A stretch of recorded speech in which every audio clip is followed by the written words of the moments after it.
Our guest today is entrepreneur, #1 New York Times bestselling author, philanthropist, and the nation's #1 life and business strategist. For more than 4.5 decades, millions of people have enjoyed the warmth, humor, and transformational power of his business and personal development events. Ladies and gentlemen, please welcome Tony Robbins. How you doing, Dax? I'm good. I'm so excited, man. That was quite a warm-up. How are you doing, Adam? Nice to see you. Brother, I am good. Obviously, Tony, you've been a huge part of my life, and Dax and I have both been to your events. So it's so cool, and you've done so much, Tony. And you got so much going on. You just turned 60. Well, you're going to be coming 61, I guess, coming up, right, bud? Soon, yeah. I can see your age somehow. I don't know how it works. But my question is, what you've done so much. You've helped billions of people, but what still drives you? What keeps you going? I just seeing people, I grew up in a pretty tough environment, and there was a lot of suffering involved. And because I know what suffering is, I hate to see anybody suffer. And especially these days with COVID, with families, spread apart, elderly people not being with their grandchildren, it just makes me crazy. So anything I can do to make a difference drives me, but also what drives me is seeing the impact, seeing people reclaim themselves. I mean, right now it's very easy to let the environment start to make you believe that this is going to be horrible forever and the world as you know it's over. If you watch CNN or any news over and over again, you want to cut your own throat. In fact, I read yesterday in San Francisco, 3 times as many people have died of overdoses in the last 9 months than have died of COVID. We're not understanding the impact. So I'm constantly looking to see how we can break the impact. So I have large goals. I have the stuff day to day that touches me. And a friend calls me yesterday and tells me he's 48 years old. He got a divorce. His 16-year-old daughter doesn't want to talk to him. I can't just go do this. I spend 45 minutes or an hour, and I love that. And then I get, an email from 5 vets today. I work with a lot of veterans, and I don't know if you guys know it, but 12 veterans kill themselves every day on average. Suicides, insane what they've been through, and we just discard them. So I know how to help, but shit, I could do all day, every day. I couldn't reach them all. So I found a doctor that has developed this shot that literally gets rid of PTSD. It's been proven for 10 years. It's 92% effective. So I funded it. So I got 100 vets now, and these guys are writing me these letters telling me that, they couldn't be with their children. They tried suicide twice. Fortunately, they failed. And now, literally a couple hours later, their head is clear. The world is color again. They're going to be with their children. I'm providing 100 million meals a year. I've been doing that. I set a goal to feed 1 billion people in the U.S., and I was going to do it in less than 10 years, and we're at 700 million in 6 years. So I'm closing in on that. But my birthday party last year, I didn't want to party, a party with a purpose I was into. So I convinced everybody, you're going to throw a party, then we got to do it to really raise money. And we did for Underground Railroad, and we raised, 14 million. I added another 5 million. So we raised $19 million, saving 25,000 kids from slavery. And so that kind of stuff, how could you not be inspired when you're seeing people eat again, when you're seeing people be free, when you're providing surgeries for, 100 kids last year that were blinded who can now see. So I get the juice from the big things, and I get the juice from the individual things. But for me, it's about impact. If you can have impact and your life is meaningful, your life isn't going to be happy every moment. That's bullshit.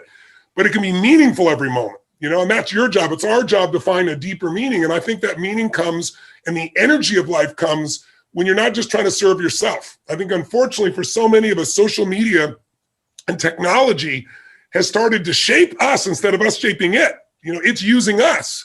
And the way it's using us is it's making us selfish. I mean, you see people banging on their phone, give it a moment, it's going to a satellite, give it a second, you jerk, or you turn around and you see people they expect everything to be given to them the moment they push a button, and humans don't work that way.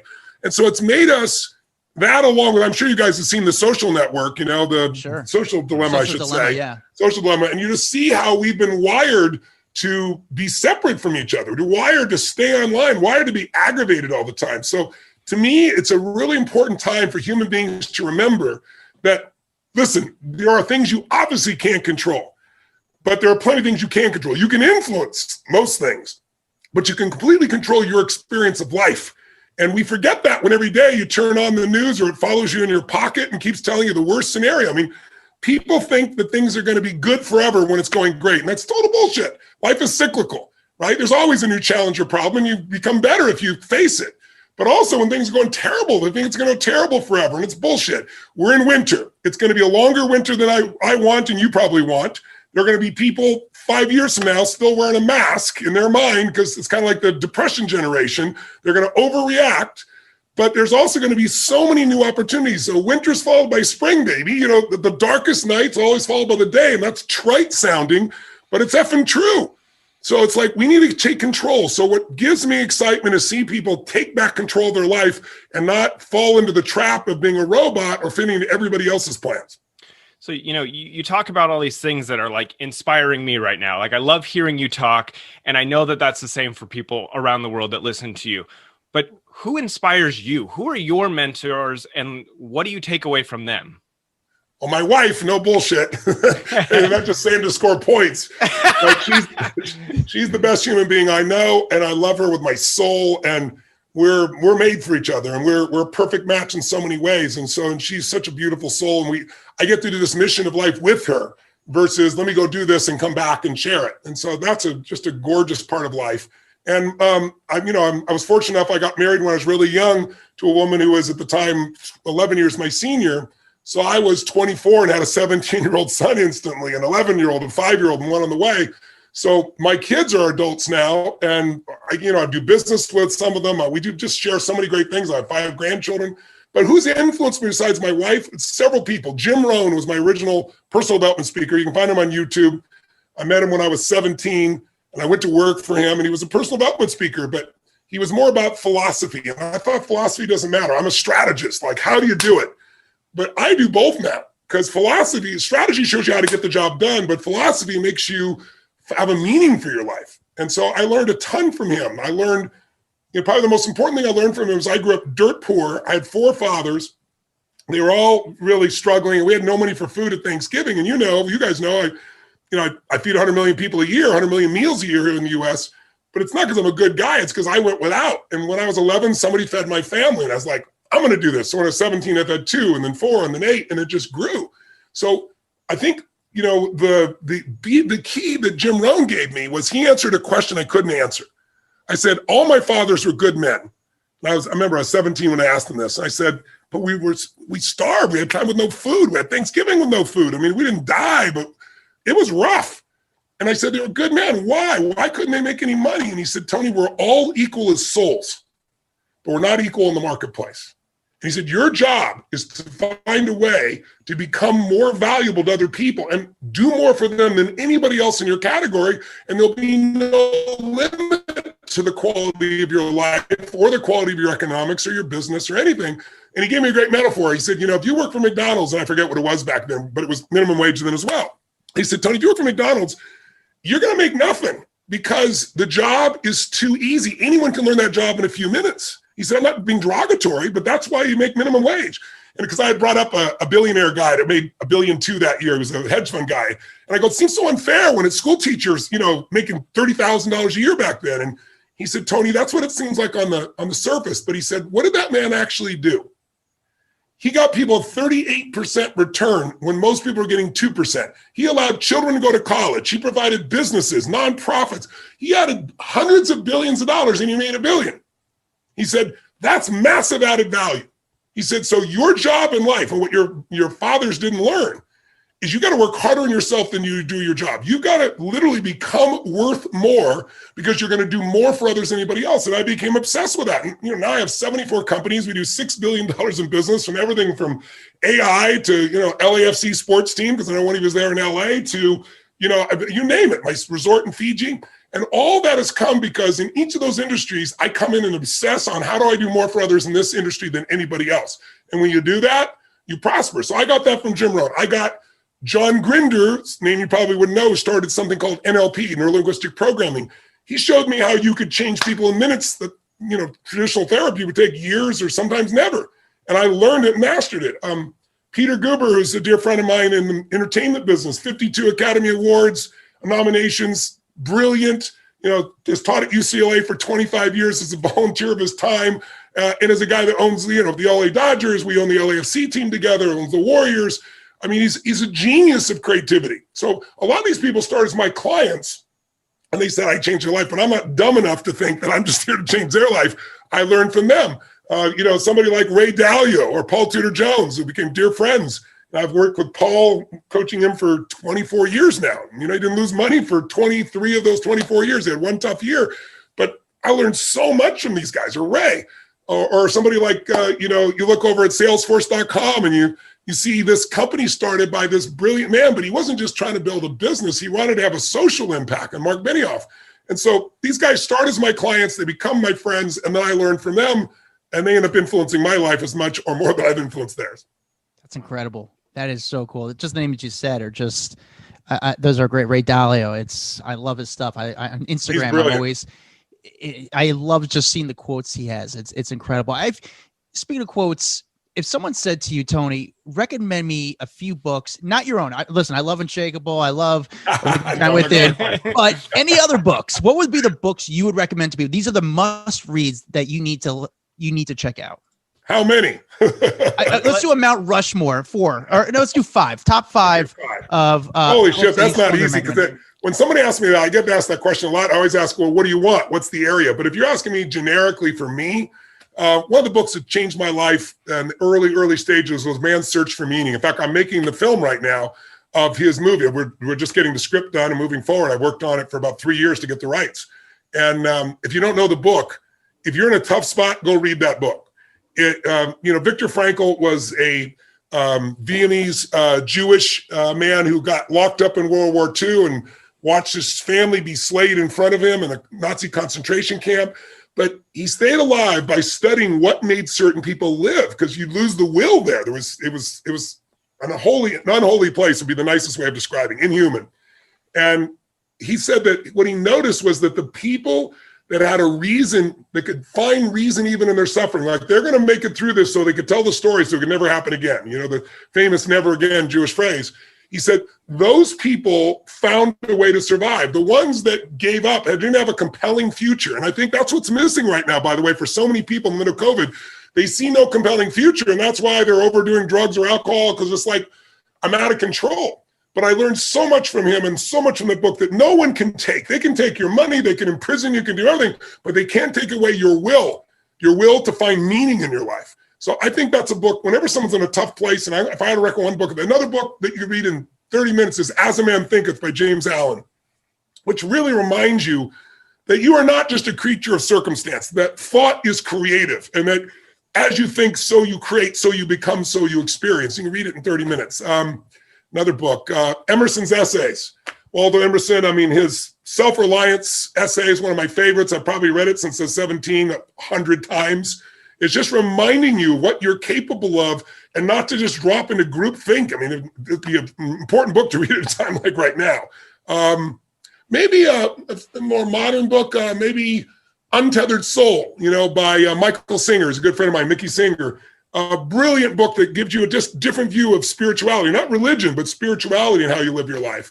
That's 4. All right, 5th would be The Fourth Turning. Not a well-written book, but a brilliant book. President Clinton recommended I get the first book that these authors wrote, which was called Generations. It's about an 800-page book, and it goes through 500 years of English and American history. And it shows you that every generation reacts to the way they were brought up, and it changes the culture, just as we're experiencing right now. The rise of the millennial generation and the way they were raised, where everything was at their fingertips, where they expected everything to be available, didn't have to be charged for it. You know, charge me for an app, something that in my generation you'd pay $500 for. They're pissed if you're going to charge them $5 for it. It should be free. And so it has to do with, there's nothing wrong with a generation. It's just they're brought up differently. They have different expectations. They have different fears. They have different reactions, and how that creates the cycles of history. So Fourth Turning, if you're wondering what's happening right now, I read that book the first time in 1991 when everyone was talking about slowing down and the society's going to shrink and everyone's going to simplify their life, which was all bullshit. It worked for about 6 months. And it talked about these cycles. And I found it to be really a great tool for understanding what's happening in society and what to anticipate is going to happen in the near future. I love this. Obviously this past year was a tough year for everyone, you know, and your events, you know, went from using huge arenas and stadiums and then went virtual, but they've been a success. You know, they've been a huge success. You're constantly reinventing yourself with new ways to reach people. What is your strategy to re-engage people?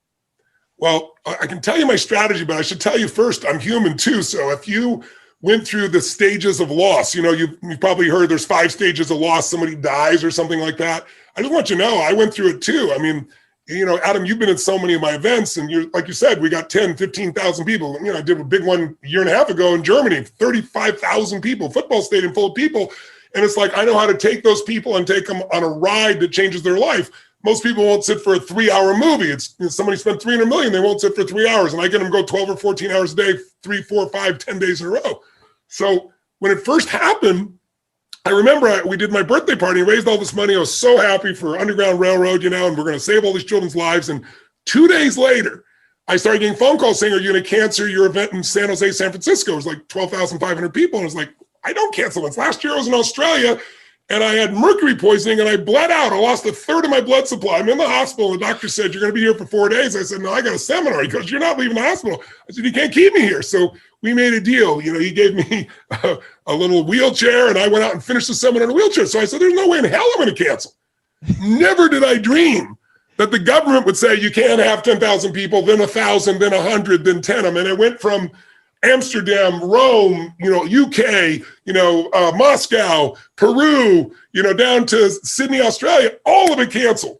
And, I got 74 companies. So I got my hands full, but this is my mission. So I was like, okay, we're moving. We're going to Vegas. They're never going to cancel Vegas. They canceled Vegas. We're going to go to Texas. It's its own freaking country. They're not going to put up with this shit, right? And Texas, the governor said, we're never shutting down. And he shut down. And so then I was like, screw it. We're going to go to movie theaters. They say we can only have 10 people. Well, let's go to, 1,200 movie theaters and put 10, 20 people in each one. And then he shut down movie theaters. And I'm like, we're going to churches. They can't shut down churches. And they shut down churches. So I was like, okay.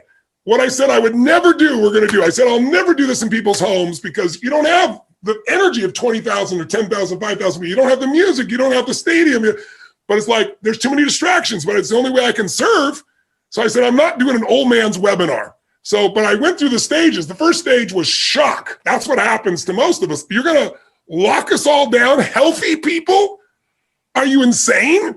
For a number of mortality level, we don't even know what it is. You think it's 3%. Now we know it's, depending upon who you are, 99.7% of the people survive. It's absurd.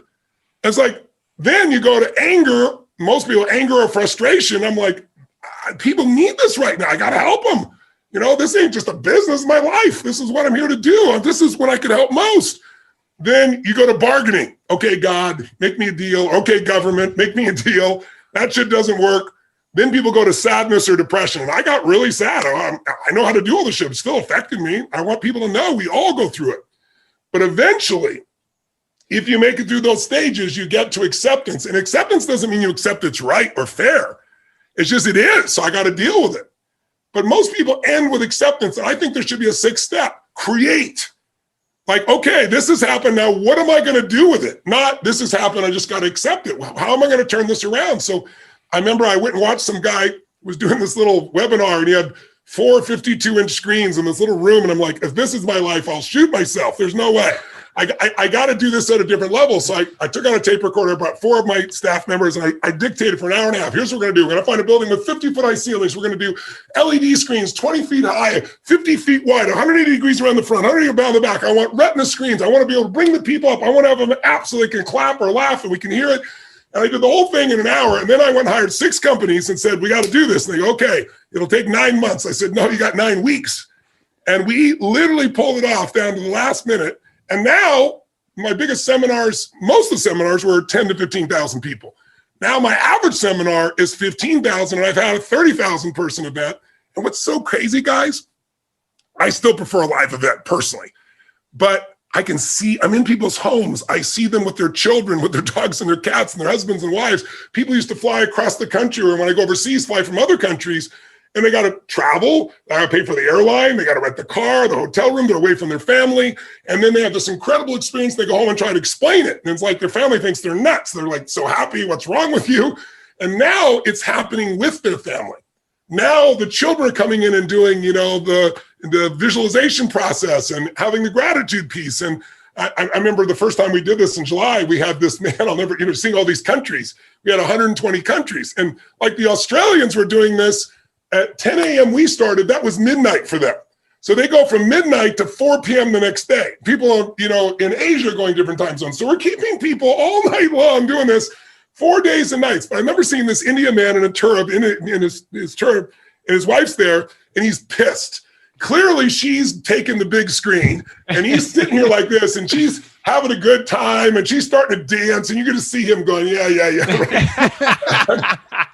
And sure enough, within an hour, he's up dancing, and by the end of the night, we don't do a firewalk, obviously, with people in their homes, so I decided to use a metaphor of breaking through, teaching people to break wood, karate style, kids, adults, doesn't matter who.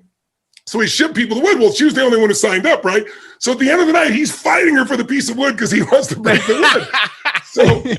So what I got to say to you is, it's like people spent 3 times as much money to get my events before to get to them.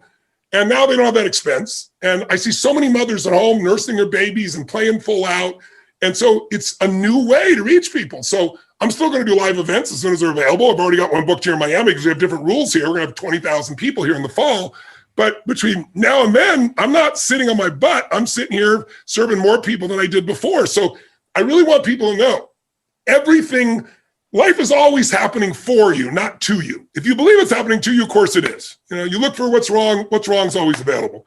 But if you train yourself to look for what's right and you find it, you won't be the person sitting on the curb crying or feeling sorry or drugging yourself up. You'll be like, I'm going to crush it and I'm going to find the good in this. It's not good on the surface, but it becomes good when you do something with it. And so that's my approach and philosophy. And we've pivoted and, we have 300 employees just at that company alone. And we still have 275 of them, which is unbelievable because we lost 90% of the revenues. Just that company alone, we lost $96 million in the first 7 months of this last year. So to be able to turn that around and serve people and serve the employees, because they own the company, my employees own the company. So it's an ESOP, employee stock ownership program. So their future is still there whenever we thought we're going to go under. So there's always a way, but it requires a different level of energy. It requires that you have something you want to serve more than yourself. Because if you're only serving yourself, you don't get a lot of insight. Nothing wrong with that, but you're trying to serve your family, you're serving more of life, so life gives you more. Serve a community, serve humanity. I'm not talking virtual signaling bullshit. I'm talking about what's in your heart. You get a different level of insight and a different level of energy. So you got to find something you care about more than yourself in the middle of COVID, and you got to find a way to retool yourself to move forward because the opportunity is going to be there. Winter's not forever. The tide will shift and you want to be ready or ideally take advantage of it even before the tide shifts. Yeah, no, we've talked about people struggling and you've helped millions and millions of people. So what do you feel like is the one thing that people struggle with the most that have in common? That one thing that it seems like everyone struggles with? Well, there's so many things, people's relationships are complex, right? Because you're dealing with another species. Even if you're gay, in order to have a relationship, you need opposite energies, male and female energies, even if it's in the same gender. And so relationships are a huge source of challenge for people because it's where you get the greatest joy and it's where you get the greatest pain. I think in business, most people get into business, and we all know the stats. 50% of businesses are gone the first year, 96% are gone in 10 years. 4 out of 100 make it. That doesn't mean they're profitable. So there's different issues that you deal with there. People's bodies, because of the way we have commercialized food, makes almost everybody, 70% of Americans are overweight. I mean, it's the fast country in the history of the world, and the rest of the world's mirroring us. So I deal with so many different issues. It really depends on the person. People come to me usually at extremes. They're either the best in the world at what they do, and they're doing well, and they're the best because they're always looking for that little thing I can do that makes me better, and takes me to a different destiny. Or it's somebody facing a challenge. And, they're facing a financial challenge, a business challenge, an emotional challenge, a relationship challenge with their kids, or they have a birthday with a 0 on it, so they're reevaluating their life. So I get people who have found a hunger. They're hungry because it's not how they want it, or they're hungry because that's their nature. People are not hungry, I don't really deal with because they pretty much accept where things are. And so what I wish for them, what I pray for them is they find something to inspire them more than themselves, or the wagon wheel comes down their rut. They get enough pain that they start searching. And I don't care how smart you are, how strong you are, how rich you are, how famous you are. Life is going to humble you. Life's going to take you to your knees. The real question is, what are you going to do when that happens? And so for me, it's really like what this challenge is about. It's like a comeback challenge. The greatest story again. What is the greatest story of mankind? What's the story we all love in books and movies? It's a comeback. It's somebody gets taken to their knees unfairly, unjustly, whatever, or their own ego takes them there. And then instead of giving up, they get knocked down, they get up, and then eventually they don't only get up and they don't get to where they were, get them better than they were. My obsession this year is to make that happen for more people. So we did this in July. I did this comeback challenge for free for everybody around the world. Like I say, 380,000 people this year. Right now, I think we have almost 500,000 people right now. So hopefully we'll end up with 750,000 people. I'm going to train for 5 straight days. I say for an hour and a half, but you guys know me, I'll probably go 2 hours because I want to add so much value. But we're going to show you what to do with your body, what to do with your emotion, what to do with your relationship, what to do with your finance, what to do with your career or your business. 5 days, no charge, no hooks, no nothing. And what's the added value you give me is I give you a challenge each day that you got to go do something uncomfortable to make you grow. And if you keep doing it, you'll grow massively in just 5 days. And then, I get the value of seeing the impact, and I get the value if I help people, they tell other people, and more people, want to learn what I have to share. So it works for me too, but we're going to do this in a way that's going to knock people's socks off. And it's coming up January 21st, like less than a week from now, January 21st to the 25th, 2 p.m. Eastern, 11 a.m. Pacific. But like I said, we have people all over the earth that are going to be doing this in more than 100 countries. I feel like, it's funny growing up, Tony, like I knew who you were, but I didn't really know the ideal what was going behind it. Maybe I was too young, maybe I was too mature. And then once I had the balls really to go to the event, then I was blown away. All of a sudden everything just clicked. It's like, man, I wish I knew this stuff in school. I wish I learned this stuff a lot sooner. I think everything would have changed. And that's what's cool about this event. It's like, first of all, there's no excuse right now. It's virtual. It's in your house. There's no excuse that you have to do it. And it's one of those things where if you ever considered going to a Tony event, from my experience, it's like, now you're just making it so easy. Like, let's do it. Like, let's cross the line. It just do it. Just experience it. And honestly, it changed my life. And it didn't necessarily change my life. It changed the way I approach life, which changed my life. And Dax, we talked about before. We feel the same about you that. Also, right? You've been really wonderful, Adam, because you've had so many effects in your own life. You've shared it with so many celebrities because I know you deal with so many. And I meet them afterwards and they're like, the same thing. Like, I thought you were just positive thinking or motivation. I had no idea. So I really want to thank you because you've really turned a lot of beautiful people on what I'm doing. And those people are influential. So they touch other people. And that's my mission. So thank you. Yeah. We also, can you tell people how they can get involved, where they go, just in case they don't know? Like, Sure. There's a website you can go to. It's called Make 2021 this year, Make 2021 myyear.com, Make 2021 myyear.com. That's really the goal, not to make some, positive thinking affirmations or, people set their New Year's resolutions. And by first week of February, 85% of people have broken it. And this year, most people aren't even doing it because they don't feel in control. But the reason is they don't have the rituals to back up the goal. Like, if your goal is lose 30 pounds and your ritual is, wake up late, go have a mocha smocha from Starbucks, and obviously you've got the wrong rituals. So we're going to work with people to make sure they get the habits. Then it becomes easy because it's just something that naturally happens for you. And it's like training. The hardest thing in the world is get to the gym. But once you get to the gym and you get momentum and you do it long enough, you get addicted. You don't want to do it any other way because you feel so good. So anyway, you can go to Make 2021 myyear.com. No charge whatsoever. Just line up. And if you got friends or family, or if you're a business and you're shut down, invite your employees. It's free training for 5 days. Yeah, Tom, we each have one last question. My last question is based on this event. Again, you've worked with some of the most successful people in the world. You still currently do, elite athletes, businessmen, actors, world leaders. What is the common trait that you see in all of these people? Well, it depends on the context, but if the one thing that I personally love, I love wickedly smart people personally. But you would think that intelligence would be the first factor. And unfortunately, it's not. Because there are a lot of really smart people that can't find their way out of a paper bag in practical terms. They get so in their head. If there's one quality I see that all these super achievers have, whether it be intellectual super achievers or business super achievers or anybody of that nature, entertainers, it's hunger. Like, everybody gets hungry for a while.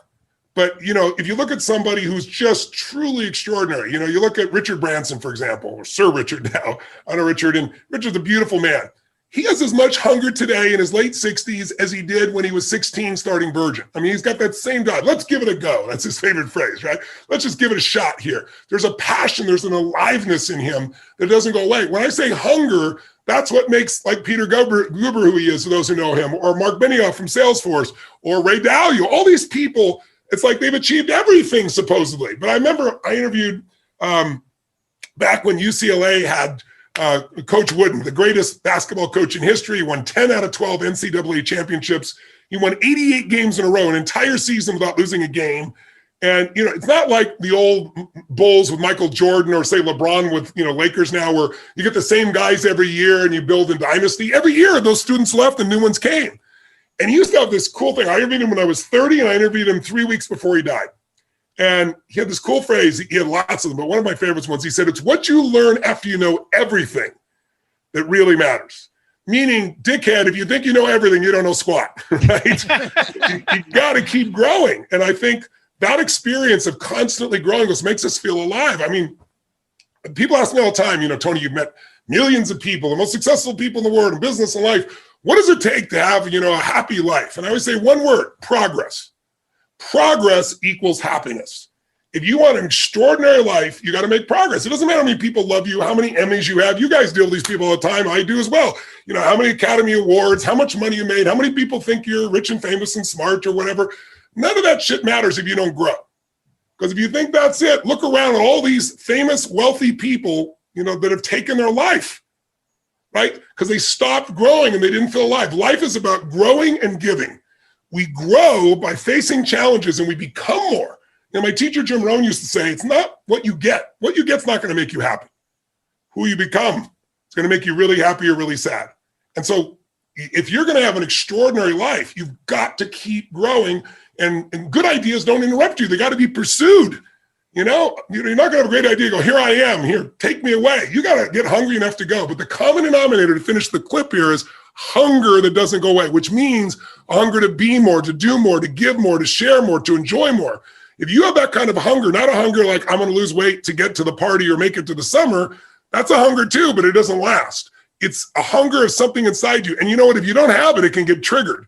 One of the reasons I do events and we go 10, 12 hours a day is immersion. It's like you can read about swimming or you can go frickin' swimming and go swimming with somebody who's great at swimming. The difference is like intellectualness and saying, well, I tried, it doesn't work, versus experience. So I love to give people an experience. And the good news now is we can give it to them where they live and still have an impact. So we had kind of touched on this a couple minutes ago about how last year your events went from thousands of people to kind of moving to virtual. But this is like the year that people need you the most. People are really down. People are really out there. They're searching for themselves.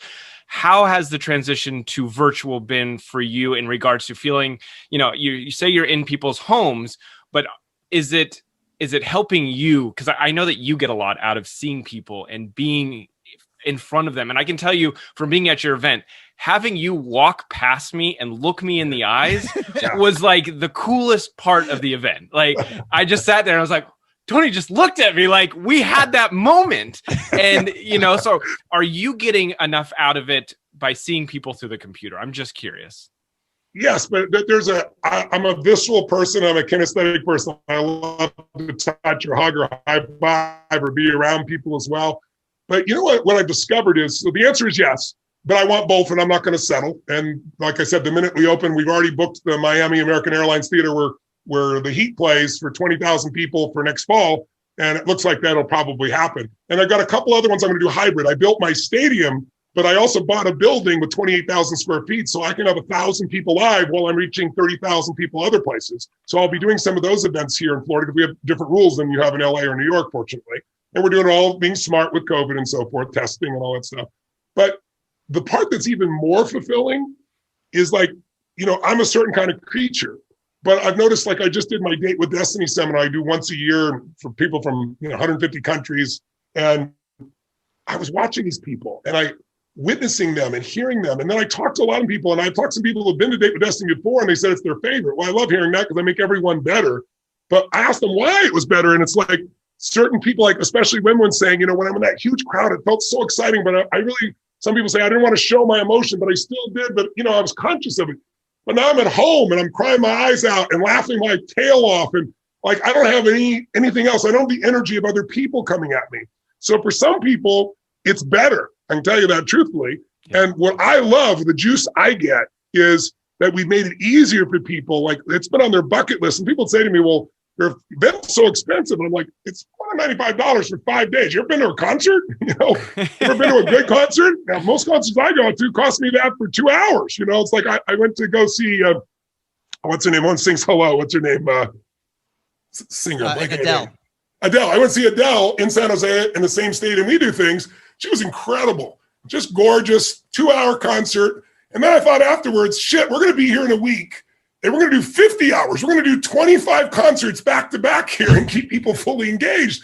I mean, that's a different world. So I love the live, but I really love seeing the impact on families. I've always wanted to do like a date with destiny for families, and I never had enough room. We'd get 5,000 people in the room and we'd sell it out. Everything gets sold out. Well, now I was able to have their families be there. And quite frankly, we didn't charge them. Their families kind of went in and out and enjoyed it. And we were thrilled to see it. So the answer to your question is, I'm loving the impact. I'm reaching more people.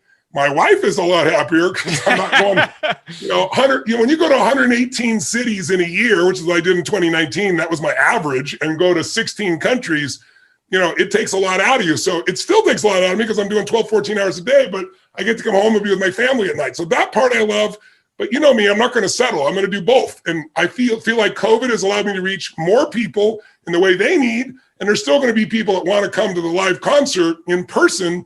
And I'll be there for that too, as soon as it's available.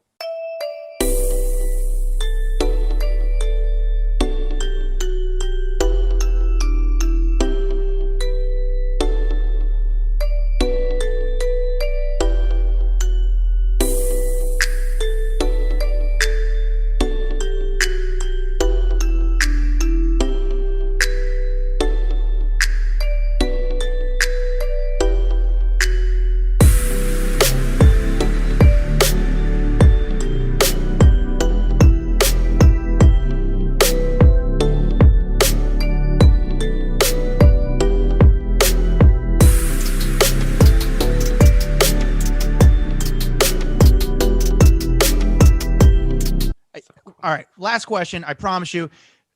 Your energy. I get excited. Your energy gives me energy. You have so much energy. But how do you do it? What's in your diet, Tony? What's your diet like? It's physical training and it's emotional. Without the emotional, the physical would give you the endurance, but you wouldn't sustain the intensity of energy. The energy comes from being excited, knowing you can have an impact. Like when you can take somebody who's suicidal, and you guys have seen it, never lost one, knock on wood, in 20 years, 20, 30 years, how do you do that? Well, people only commit suicide because they think dying is less painful than living. You change that, you change everything. So, being able to have that kind of impact is so valuable. It doesn't matter what else is going on. I lose track of everything else. I'm in that state. And I'm losing your question because I started thinking about somebody who's suicidal. I just turned around. What were you asking me? I apologize. What do you eat? I was just thinking diet. Energy. You're saying energy. So, yes, energy. So much energy when you can have that kind of impact. It just, it gets you there. And the other part's what I said already. It's like, if it was only for me, meeting my needs is not that hard. But when you want to meet the needs of people all over the earth in 150 countries simultaneously, 20 hours a day, that's a hell of a challenge. And so your nervous system responds to that challenge if you're mission driven, and I think we all are. Like most people do more for their kid than they will for themselves. You just got to find something you love.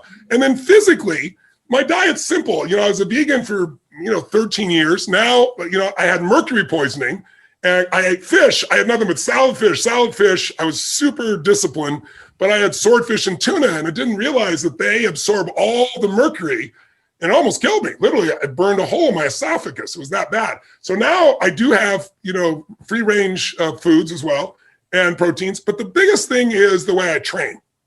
And I train my body in both muscular and aerobic like a crazy person. Like I have a Vasper device that compresses your arms and your legs while you're sitting on this freezing device. It's a ridiculously expensive device. And then you exercise at a level of intensity, and then I restrict my oxygen all at one time with the whole thing. And like Navy SEALs get their ass knocked on this thing, but it changes their biochemistry, increases their testosterone 20% on a Navy SEAL who's nothing but testosterone. So I have these types of devices. I have a hyperbaric oxygen chamber, full-blown glass, not one of those fake little plastics, right here in my house. I do it 3 times a week, and I fully oxygenate my body. I can run faster. I can lift more weight than I did when I was 27 years old, and I'm 60. So it's really a matter of like, I want people to know too, you can start when you're 40 or 50 or 60, and develop muscles, even if you didn't work your whole life. Like Sly is a good friend of mine, Sylvester Stallone. And Sly he's a brick house in his 70s. He's just unbelievable, right? He's done it his whole life. So you go, he trained his body. Anyone can train their body to be at a higher level of performance. And then I'm constantly, I use stem cells. I do everything under the sun to maximize, because I got to go 50 hours in a weekend and not drop an ounce of energy or focus and deliver for you. But the other thing I want to mention to you, Dax, you said about that eye contact thing. The best thing about this in people's homes, like Mark Benioff's a dear friend of mine, he's been to probably 15 of my UPWs. He started Salesforce after going to 4 UPWs. He left Oracle, came up and said, I'm starting this new company. We're going to change business. I remember him saying, we're going to do $100 million in business. Now he's doing 20 billion plus, right? But with Mark called me and said, and the governor also both called me, and they both gave me the same feedback, Governor of California. They said, they just went through this event I did, virtual. Mark said, it was my favorite Unleash the Power Within. I'm like, really? He goes, yeah, you were in my living room. And he said, and you never broke eye contact. When you're taking over the whole stadium, I get a moment of contact. But it's like, you're looking into my soul the whole time. He goes, I couldn't break eye contact. I was there with you the whole time. Right? So it's fun. That's Man. awesome. So listen, again, this New World, New You challenge. I'm so excited. You can go to make2021myyear.com to sign up for more information. It's absolutely free. I strongly recommend it. If you From always two wanted to people who have been to his events, this is free. Go to it. There is no excuse not to. It's the easy. new year. Go and just, even if you got a little time, go in and check it out. I mean, I can't. Yeah, it's only an hour and a half, 2 hours. Only an hour and a half, 2 hours each day. You'll love it, and you'll meet. The other thing we do is we put everybody together in a Facebook group afterwards.